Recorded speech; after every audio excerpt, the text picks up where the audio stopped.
Okay, look, I know a lot of you guys are looking at this video, realize, oh my god, Pokemon is in modern decline or something of the sorts. And listen, this isn't my first rodeo talking about Pokemon being bad for the past few years now. I have like a ton of videos already on that, and that alone is already concerning, and that tells you a lot about the current state of the franchise. But you know, it is what it is at this point. Clearly, they don't care, and look where we are now, the endless cycle for all those Xenoblade Chronicles 3 fans. But yeah, so long timers, newcomers, anybody that just decided to click on this video is all about just talking about the current state of Pokemon, and this is going to be in the most unfiltered, unscripted format I can possibly think of, because it's tiring. It really is tiring as both a Nintendo fan, a Pokemon fan, as just a video game enthusiast in general, when we have to see time and time again such mediocre productions from one of the most largest franchises in the entire freaking world. Like, Pokemon makes billions, people, and they might as well just be on par with Disney in terms of how much they can shove down our freaking throats. And because of that, that's kind of the biggest issue that I have with the franchise currently, because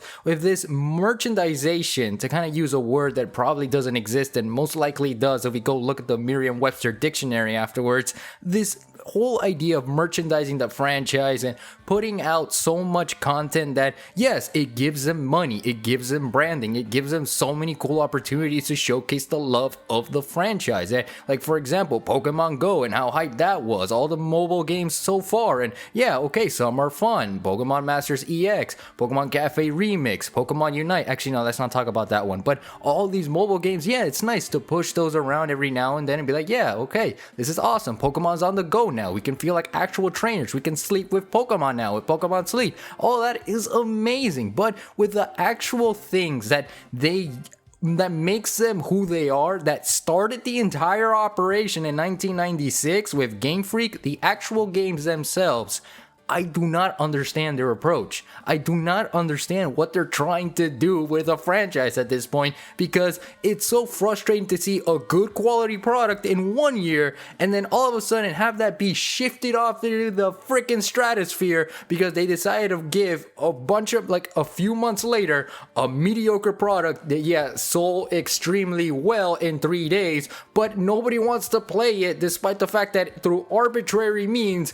we have to play it because, oh my god, we got DLC coming in soon, let's freaking go! Yeah, it's that feeling that makes this franchise in a major declining state. And again, it's not the first time that people have been stating this, because I guarantee you, if you were to go back to 2017 YouTube to now, the timeline of everybody talking through their ass or having an objective fact about the Pokemon franchise and how mediocre things have gotten since then is gonna be very consistent. And again, that's the biggest concern. According to what Takuro Utsunomiya said in regards to a recent article interview where he wants to uplift the high quality of the games while also sticking to the same stupid scheduling that they've had for the past 6 years, that, my guy, it's not gonna work. It's never gonna work, because if it isn't working now, what do you expect to have high quality products within the same time frame that you're expecting it to be? Like, you gotta flesh it out. You gotta give Game Freak time for the mainline series. You gotta give that Tears of the Kingdom development. You gotta give that Xenoblade Chronicles development time,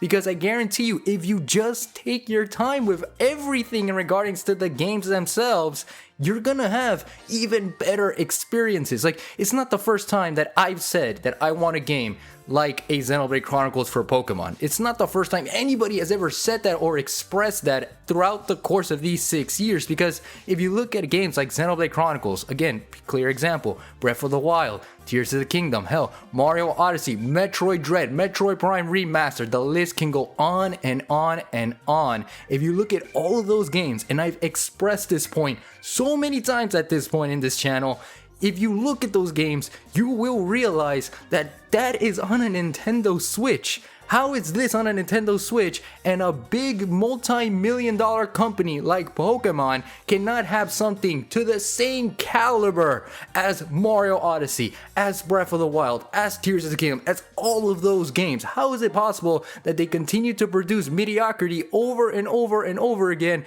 when clearly they have the money for it? And look, what's even shocking about this is that they're not bad games in terms of the engagement value. That's the very, very paradoxical claim about Pokemon nowadays, is that when you play a game like Let's Go, when you play a game like Legends Arceus, which we'll talk a little bit more in a second, when you play Scarlet and Violet recently, hell, even if you play the spin-offs, which we'll also get to in a second, they're good quality games. They're not great by any means. Like, have you seen the budge and glitch fest that was Pokemon Scarlet and Violet in its initial release? Like, yeah, excuse my French there for a second, but I don't care. Like, that game was total trash when it initially released, and yet I still enjoyed that game. I'm still excited for the DLC. But again, despite all of that, the objective fact that this game sucks, and yet Pokemon Company expects to continue making something throughout the same scope of the rhythm that they so-called have, or the cadence that supposedly is the terminology in this case, it's not gonna happen. It's just not going to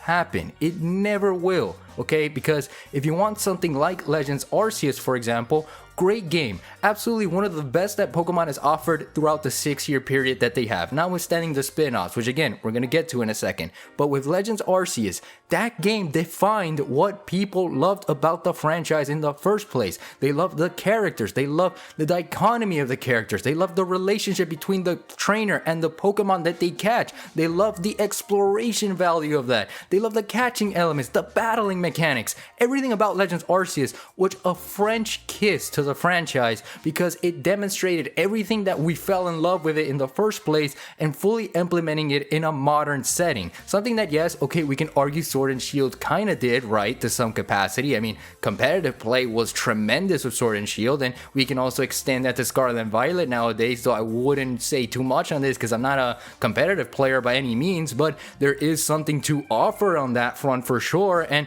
okay, yeah, Let's Go was nice, a revival to kind of showcase more or less Kanto for the third freaking time, because clearly that's what they want to do with the franchise at that point, and they wanted to showcase something new and refreshing. Totally fine. But then we have Brilliant Diamond and Shining Pearl, and look, I'm a Gen 4 enthusiast. I grew up with Gen 4. I absolutely love Gen 4. It was my first set of Pokemon games. Pokemon Mystery Dungeon, first ever Pokemon game, period. Beat Explorers of Sky at 9 years old. Played Pokemon Platinum and Pokemon Diamond and Heart Gold, Soul Silver. Like, Generation 4 was my generation of Pokemon. And I loved Legends, because Legends was that. But Brilliant Diamond Shining Pearl, yeah, okay, I cried looking at the idea that they finally remade those games. But then when you play them, they're like a finished mediocre product. I don't know how they were able to create a mediocre product at the same time while it being a finished product. Because unlike Scarlet and Violet, that's mediocre because it feels unfinished. And let me tell you, if you look at recent Twitter screenshots of development concept art, you're gonna see that the final product was approved on as an unfinished mediocre product. How in the hell they were able to do that, I do not understand. But the point is that they just continue to pour out trash while expecting high quality in return. And that's what I mean by the entire title of this video being Pokemon is in major decline, because it just is, my guy. It just is. And in terms of the spin-offs, like, regardless of sale-wise and things like that, which I guess then posts will pour and be like, oh, Pokemon Mystery Dungeon sold this much in 2020 when it unveiled itself, or new Pokemon Snap, or Pokken Tournament DX on the Switch, you know, or Pokemon Unite, even though it's free to play, and nobody really cares about that. Even I discuss how much I hate that game in another video, which you should check out as well. But, like, if you look at the spin-offs, you realize that even those games can't carry the franchise as much as they want to. I'm sorry, like, I love Mystery Dungeon. I want a new Mystery Dungeon, but if they're not able to sort of improve on what the franchise is about in terms of quality, I am not hyped in the slightest for a possible remake on the Explorer series, or if they even do decide to make a completely new Pokemon Mystery Dungeon game. The same with Pokken Tournament, because that was something that was super ambitious. A Pokemon fighting game published by Bandai Namco, the people that gave us Tekken, and was built using the framework of Tekken. That was phenomenal, truly incredible, and I'm so frustrated by how they didn't really incorporate all of that for a future game, for a Pokken 2, because I would have loved a Pokken 2 instead of a Pokemon Unite. I would have loved that. you know? And the same thing with New Pokemon Snap. New Pokemon Snap, incredible. I love how they brought it back. I love how much they, again, Bandai Namco published that one as well. So I guess they have a clear track record, my bad, of producing high quality games because they understand the franchise compared to the people that actually gave it to us in the first place. But you know, those games, high quality, amazing, but they didn't sell as expected on like a mainline Pokemon game. Pokemon Scarlet and Violet in 3 days alone sold way more than what all these spin-off series have done in their lifetime, and that's very concerning to say the least. And look, I don't want to ramble for too long because again, all of this is unscripted. I'm literally just pouring my entire just being into this video here with very minimal editing because I just don't understand what they want to do. Like, Pokemon Company just needs to learn how to adapt, but adapt in a way that makes them provide actual quality goods. I just do not understand the level of merchandising and branding they are giving to everything else besides the one freaking thing that made them who they are in the first place, which are of course the mainline games. You know, as much as again I want a mystery dungeon, I do not want it in the current state of Pokemon as is. I do not want it. Nobody, I think, would want that as well because they need to understand if they want high quality games, they need more time of development. And I understand that while they want to produce, you know, the merchandising, whether it's the plushies, you know, if you look at like Jaden animation videos and things like that, or, you know, the Pokemon trading card game, or even they want to establish, you know, a world tournament setting like they've done with the World Championships for years now. Like, I totally understand that. But listen, you need higher quality games. It just needs to be a thing, you know? Like, it sucks that Pokken 2 could have been at EVO this year had they decided to give it some thought and some, you know, level of attention to care and detail to it. Could you imagine us seeing Pokken Tournament, a possible Pokken Tournament being at EVO of this year? That would have been awesome to see because it would be good as quality. It would be good as quality content. And it sucks that they're not seeing that because they clearly want to follow the money. They clearly just want to push a product and expect us to pay for it because we're going to do it in the end because we love Pokemon. We love it. Who doesn't love it? Who doesn't love? People who say that they don't love it are the same people that are gonna buy it day one, including me. That's just the reality of this franchise.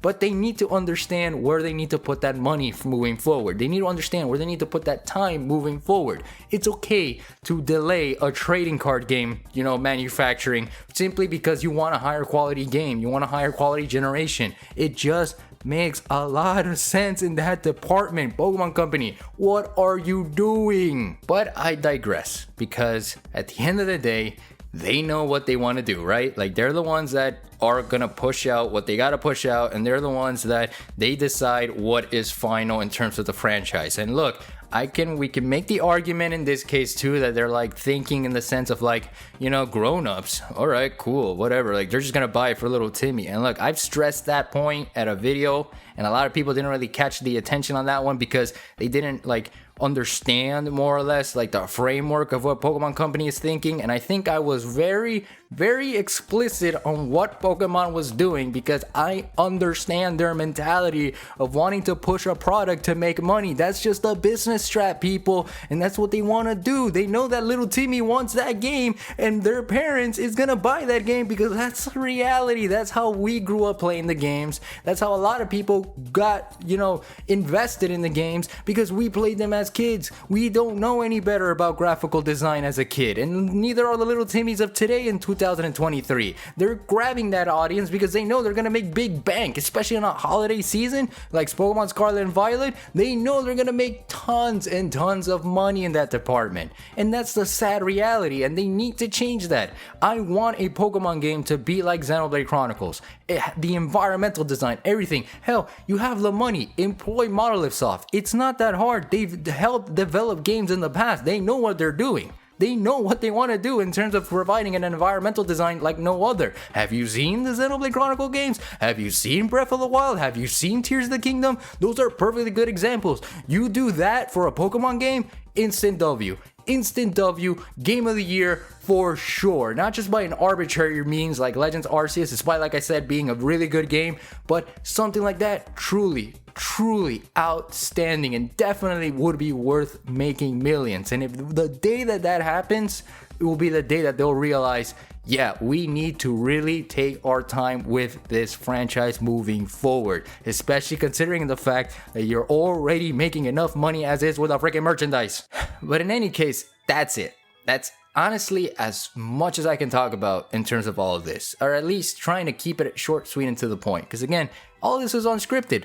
I just rambled for the who knows how many minutes of just talking to you about how I feel about the franchise. And I feel like a lot of people feel that same way too. And it just sucks. It's the reality of the situation. What else can we do for them moving forward? I mean, yeah, okay, DLC's coming up. All right, I guess I'll buy it at that point. But you know, like there just needs to be a way for them to know and understand. And look, it does show that they are.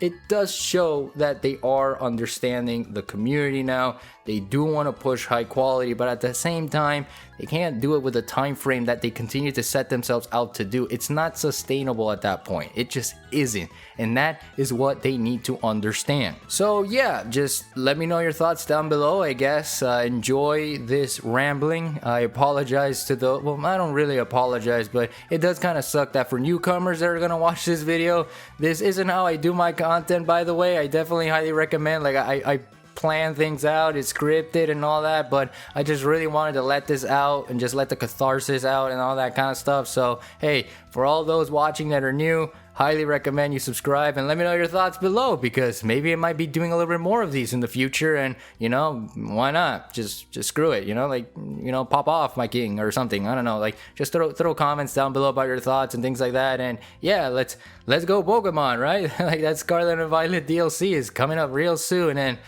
oh god, it's just so tiring. I'll see you guys in like on another Sonic video or whatever. I don't know. Peace out.